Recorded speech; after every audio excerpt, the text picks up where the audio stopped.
Hello everyone, welcome back to another Friday and another casual champion review. Today I am excited because I get to play Galio, and I love Galio. I mean, I've been playing him a bunch for the Season 7 Rewind, which is still happening, by the way. I'm just taking my time to work on it, make sure. I really want this to be like the best video I've ever made. As weird as that sounds, I really want to top Season 6 if I can.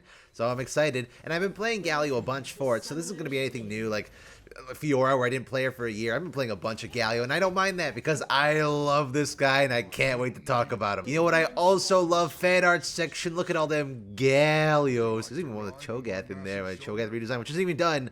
I've been working on a bunch of champion redesigns. If you fellas haven't seen Cho'Gath's on the way, that one's not done yet, but it's gonna be great. Thank you, fellas. The few who still stick around and do this, you're amazing. A lot of champions don't have great spams.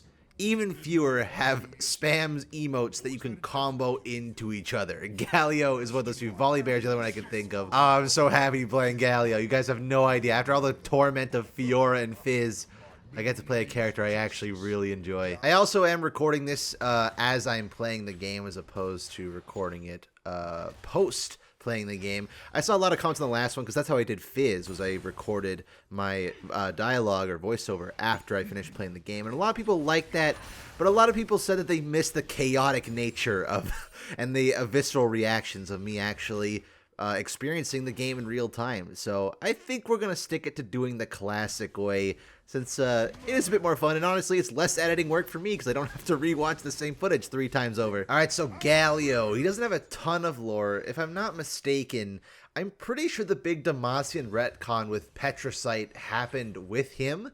This was back in 2017. It was before Silas, so they need to have it set up by then, but 2016, 2017 was when Riot was doing all the big lore retcon stuff with Noxus, and I don't know if Mage Seekers were introduced yet. My memory's a bit fuzzy on when certain things were retconned because Riot did a lot of things. I hate mages, but Jesus Christ, early game Galio damage. I say this because after I reread his bio for this video, I realized that a good chunk, or at least a good majority of the early section, is just explaining what Petricite even is, which kind of like Cho'Gath just explains what the Void is. I'd assume they did that because this is when they set up what Petricite was, which is, you know, material that Demacians had crafted to absorb magic, which is Galio's whole deal. And Galio was crafted in the very early days of Demacia, like within the 1st century, I think, of its creation.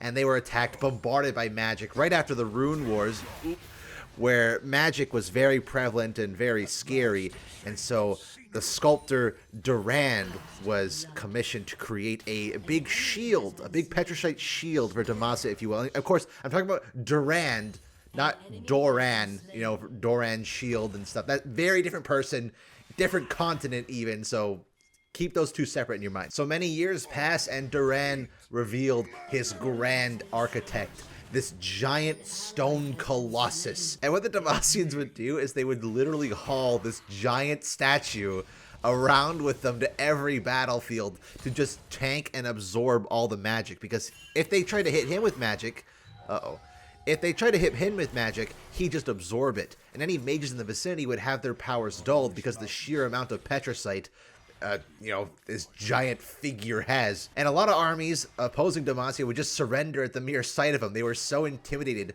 by this grand sculpture that, like, oh shit, they have a giant gargoyle. Well, we can't win. And this continued for a while until, I believe it was the Battle of Green Fangs? Battle of Green Fangs. That's why I have a notepad, everyone.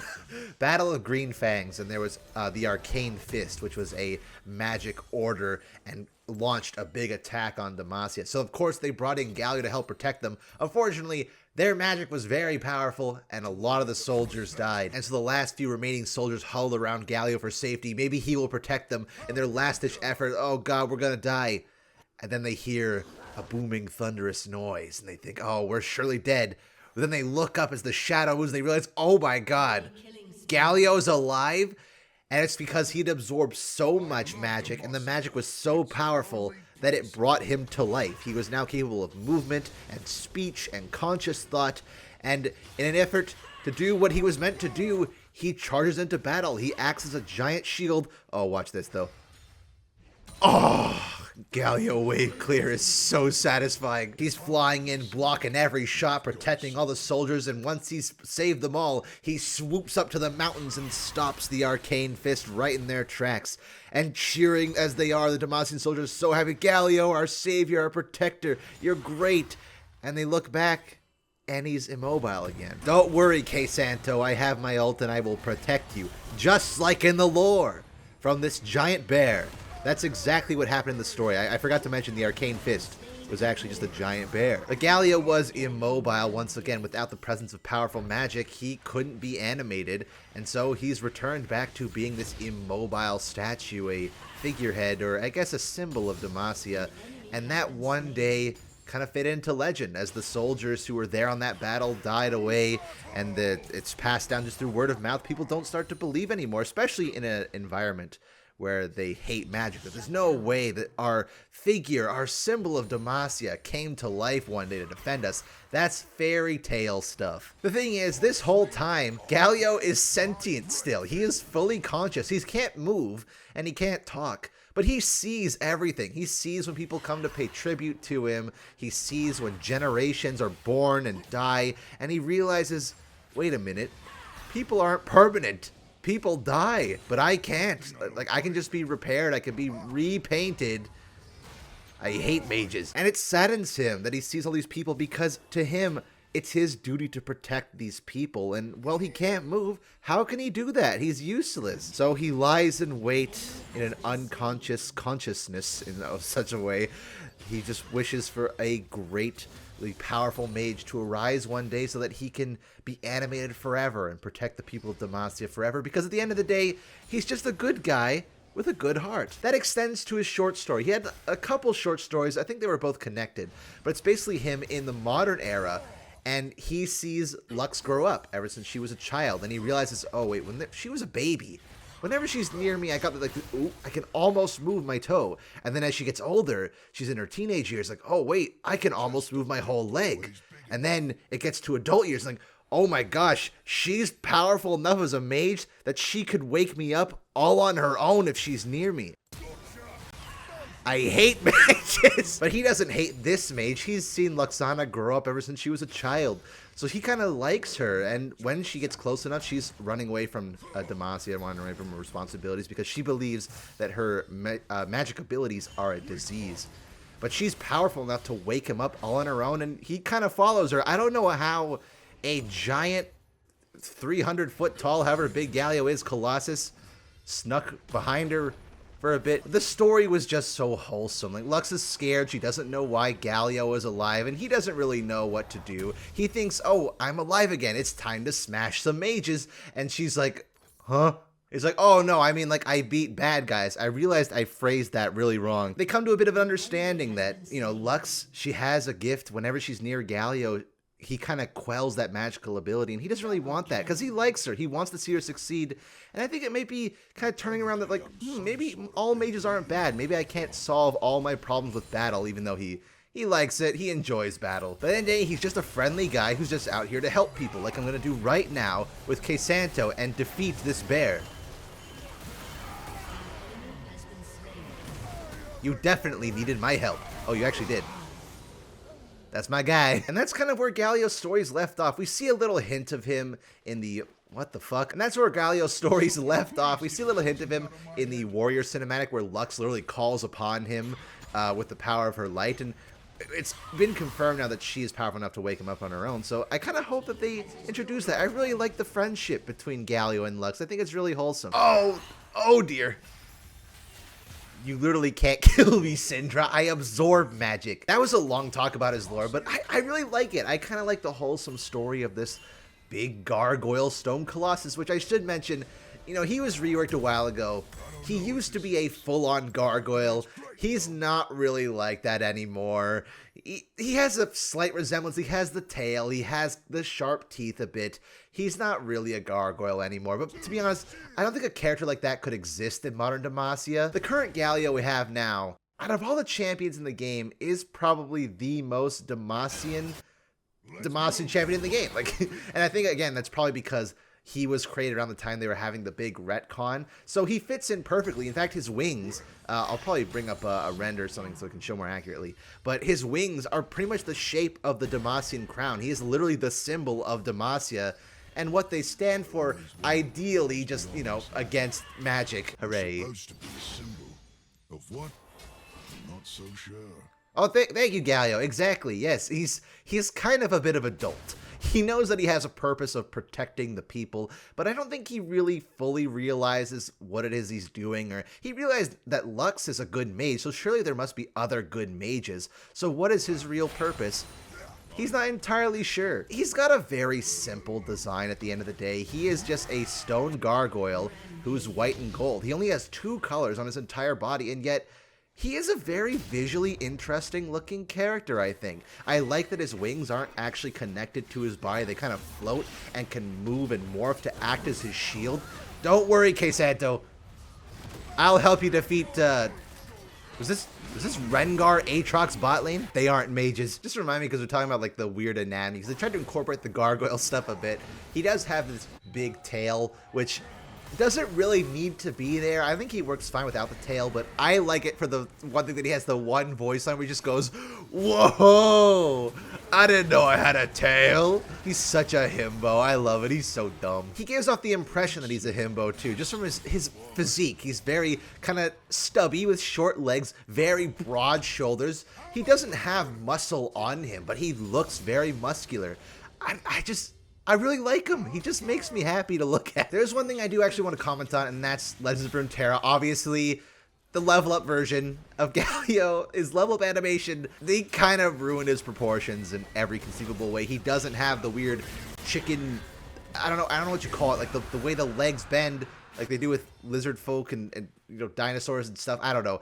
His arms are too short. His shoulders are too broad. His tail sticks out in like a straight line. Like, it's horrible. It's horrible. But there's also the Galio cloning factory, as I've dubbed it, where they have all these other Duran Petricite constructs, and it doesn't make any sense how they even exist. Like, there's a badger, there's a stag, there's a bird, there's well, shoot, what's his name? Oh man, I forgot. Gorlith.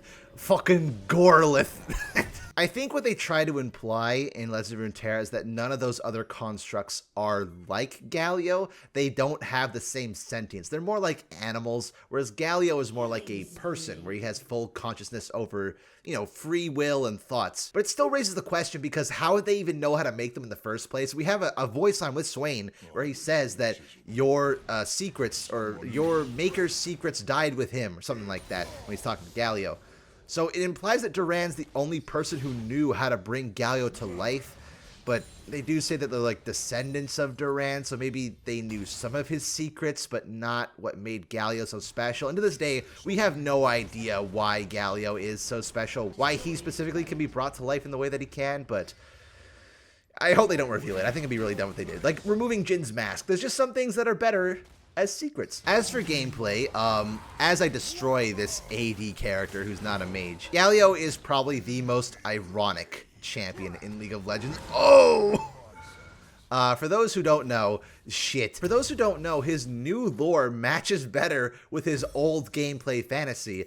Old Galio was all about magic resist. He was like Vladimir, where he had a scaling, where the more magic resist you built, the more AP you got. His whole kit was like Rammus, but for AP champions. He was designed specifically to counter mages. He didn't do a lot of damage unless you were fighting Brand. Like, his W would heal for every instance of damage he took. So if you're fighting Brand, every tick of that burn was healing him for more than the burn was dealing. It was horrible. There was something kind of charming about old Galio, the kind of freaky looking gargoyle. Again, he wouldn't fit in modern Demacia at all. He feels like he'd be more of a Noxian champion. But it is kind of funny that his whole character fantasy was about being anti-mage, like anti-magic, full magic resist. And then in his rework, they tried to move him more towards being an AP juggernaut. And then down the road, found out that wasn't working. So now, as you, like I'm playing right now, full AP is the way to go. You play him like a burst mage, which is just so ironic that like this character who's all about anti-magic is a mage. That'd be like if Rammus built Kraken Slayer normally. The thematic fantasy in that regard is a little muddled, and I say before that League is pretty good at hitting thematic fantasies, but unfortunately I think Galio in the modern iteration just doesn't really do that. Like, he doesn't really sell as an anti-mage. He has a magic resist shield, sure, on his W, and a magic resist scaling on his Q, but really the best way to play him is full AP, though I will admit, it is the most fun way to play him. I like playing full AP Galio a lot. He is a really fun burst mage. It's even weirder because when they did his rework, for the fellas who don't know, his old ult used to be the taunt. It was a big AoE taunt that would do a burst explosion, kind of like Nunu ult does now, and they moved that taunt to his W, but when they did, they removed the damage. It was just a big AoE taunt, though back then you could also flash with it. Weirdly enough, they added an AP scaling back to it, so you can actually get kills and do big damage with the W now, which is like even more contradictory. Thematically, he would work a lot better like Rammus as a full tank, but instead of, you know, Rammus building full AD, he builds full magic resist. I think the problem is it's harder for a champion like that to exist in League because most of the characters in League that are carries do AD damage. So it kind of forces him, like old Galio was in fact, into a very specific niche where you could only pick him into heavy AP teams.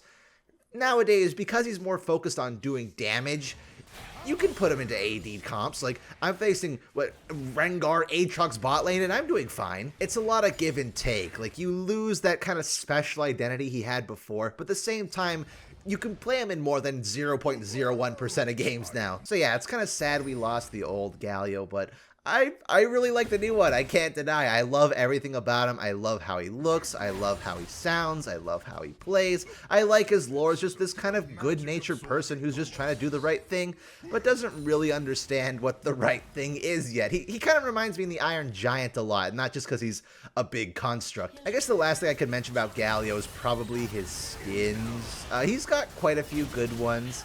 I really do like Underworld. It was a cool legendary. A lot of the animations were recycled from the base skin, which, you know, I get. I understand more for Surprise Party Fiddlesticks, though, because he was like only a 1975 RP skin. But Underworld Galio is or Undertaker, what do they call this thing? It's Underworld, right? Underworld Galio is a full price legendary, so I kind of expect he'd have fully unique animations for everything. But, you know, it's fine. Although Birdio, they gave Birdio its own unique dance, and that's just, they stuck normal Galio in a chicken onesie. It's beautiful. If I had to pick a worse skin, I don't actually know. Does Galio have any bad skins? I'm trying to think off the top of my head. I don't think he does. I think most of his skins, even the weaker ones, are still passable. Probably Commando. But I think out of the Commando skins, he has the best one. I really like Enchanted Galio. I was a little sad when they... I was a little sad when they revealed the new Earthroom Skarner. They weren't taking inspiration from that version of Galio, but that's fine. I think the game's ending here, and you know, I've been talking this whole time and just having a great time. Galio is just a fun time. I love this guy. I'm so happy I got to play some more Galio. Next week I get to play Gangplank, which I like playing more, but that's going to be very hard to commentate over. So thank you, fellas. I'll see you for the big stinky pirate, okay?